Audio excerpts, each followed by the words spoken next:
আমার আল্লাহ বলে এই জমিনটা আমি পুরায়া তামা বানায়া দিব। এই জমিনের মধ্যে যত পানি আছে পানিগুলো আমি আল্লাহ পুরায়া ছাই বানায়া দিব। যেদিন কিচ্ছু বলতে কিচ্ছু থাকবে না,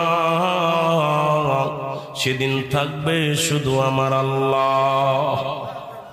আজকে কার জন্য সুদ খাও, কার জন্য ঘুষ খাও, কার জন্য ব্যভিচার করো, কার জন্য অন্যায় করো রে মন, কার জন্য তোমরা এত বাদই করো।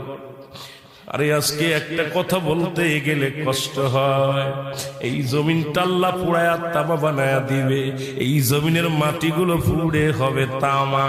এই জমিনের যত পানি আছে পানিগুলো পুড়ে হবে ছাই।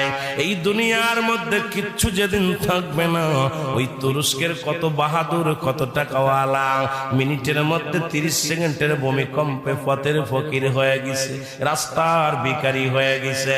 আজকে তুমি দুনিয়ার মধ্যে কতই না মস্তানি করলাম,